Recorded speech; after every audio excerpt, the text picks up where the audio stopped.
Alors, nous allons passer, si vous me le permettez, Madame la Présidente, à la Commission des Finances, puisqu'il y a un seul amendement que vont nous présenter nos deux rapporteurs. C'est Monsieur Launay, Monsieur Carny-Gentil, vous le faites en duo. Oui, Monsieur Launay. Monsieur le Président, merci.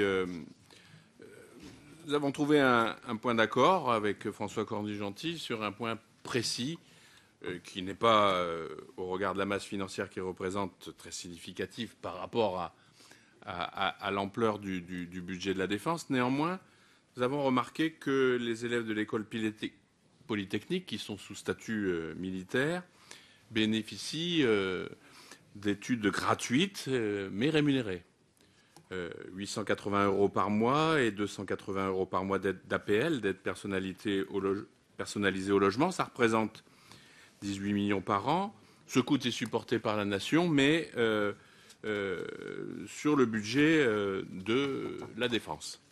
Or, de moins en moins d'élèves intègrent la fonction publique d'État et également les armées. Donc, si l'on rajoute le fait que, dès lors que les élèves n'intègrent pas un corps d'État à leur sortie, qu'ils peuvent suivre une formation complémentaire dispensée par un organisme agréé par l'école polytechnique, cela les exonère du coût de rachat de la scolarité. Par contre, ceux qui intègrent un corps d'État, et ils sont de plus en plus minoritaires, un quart des élèves, doivent ensuite travailler 10 ans pour l'État ou bien rembourser ce qu'on appelle une pantoufle de l'ordre de 50 000 €. Donc nous considérons que cette situation est injuste et que le fait de constater que ceux qui font le choix de travailler pour l'État soient plus lourdement personnalisés que ceux qui choisissent d'emblée d'aller dans le privé est une situation anormale. Donc l'obligation de servir l'État doit être rappelée. Selon le ministère, une réforme devait être engagée dans ce sens dans l'année 2013. Nous sommes encore dans l'année 2013, mais ni le calendrier, ni les solutions ou mesures qui pourraient corriger cet état de fait n'étant connus, nous avons souhaité faire cet amendement un peu d'appel pour mettre au débat cette question. Nous souhaitons qu'elle le soit dans le cadre de l'hémicycle. Et puis, donc, nous suggérons ce retrait de 500 000 € sur la subvention pour charges de service de l'école polytechnique et qu'on ait le débat en séance. C'est pour ça que je suggère un vote favorable de nos collègues. Monsieur Corny-Gentil. Un tout petit mot pour aller dans le sens de Jean. Au-delà de ce qu'a dit Jean, on pense qu'on veut attirer l'attention sur l'évolution de Polytechnique, à tout point de vue, y compris finance. On s'aperçoit qu'à une époque où, effectivement, le gouvernement demande des efforts à tous les opérateurs de l'État, des dotations de Polytechnique, alors que toutes les dotations ou stagnent ou baissent, la dotation de Polytechnique progresse, elle, toujours.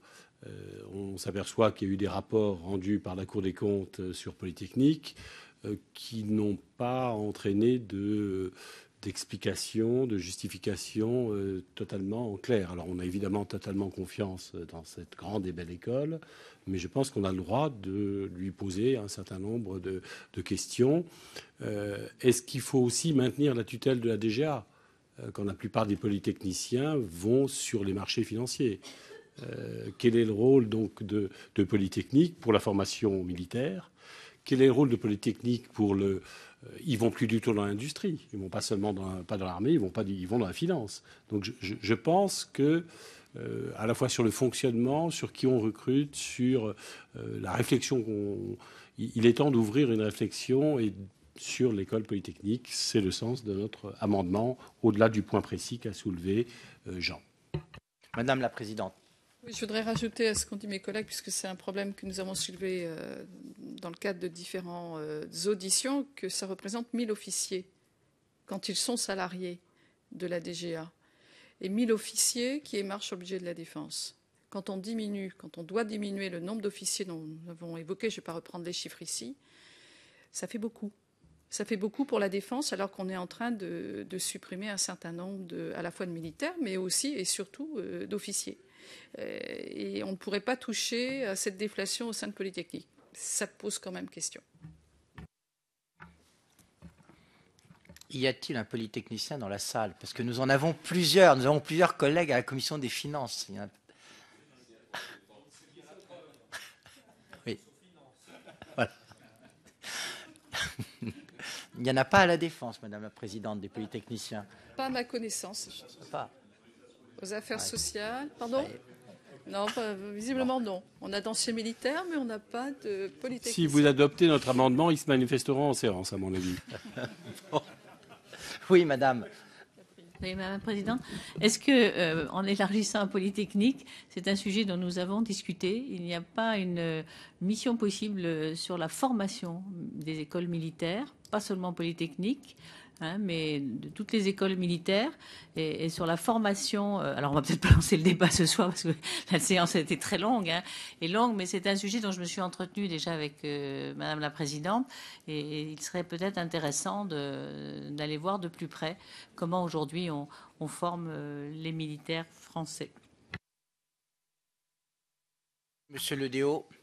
On n'est pas de la commission des finances, Oui, mais bon. mais comme je vois que la présidente a abordé cette question, je crois que l'amendement est juste. D'abord, je dirais à M. Cornu-Gentil que dans la nouvelle loi sur l'enseignement supérieur, la co-tutelle a été instituée, ce qui signifie que, d'ailleurs, avec beaucoup de réactions de rejet de la part, non pas seulement de Polytechnique, mais de toutes les écoles qui ont été concernées par la co-tutelle. Le deuxième point, c'est que l'amendement, il est juste. Je crois qu'à partir du moment où, quand on fait une école spécialisée par la suite, il faut comme ce qui est le cas après, pouvoir acheter les études. Par contre, c'est un amendement d'appel, vous avez dit. Ce serait quand même injuste qu'au moment où on arrive à des rapprochements sur le plateau de Saclay, entre toutes les écoles, c'est-à-dire qu'on arrive école et université, qu'on pénalise Polytechnique qui... j'ai pas fait Polytechnique, hein, j'ai fait non. Mais au moment où donc on arrive à vouloir rapprocher les écoles, et c'est une des écoles qui a le plus de pourcentage d'ingénieurs qui font ensuite un doctorat.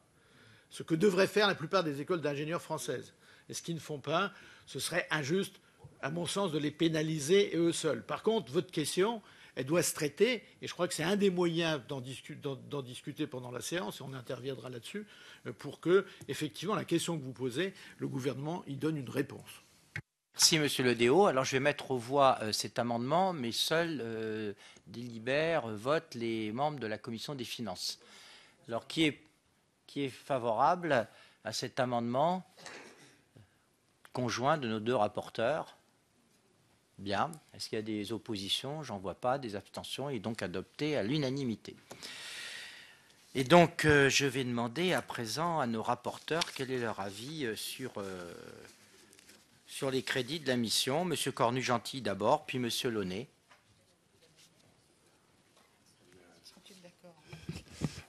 À titre personnel, moi, je voterai contre les crédits du rapport 146 et du rapport défense.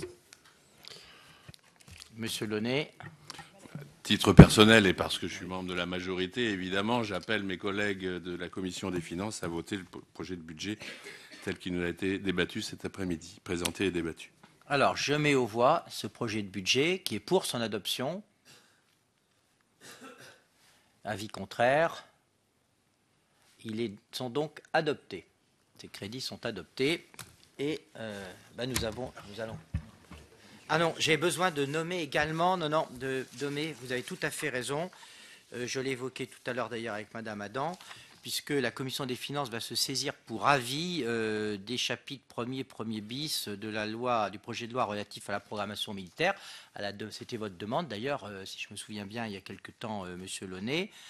Et donc, j'ai reçu votre candidature.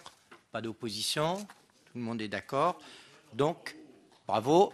Monsieur Launay va être notre rapporteur.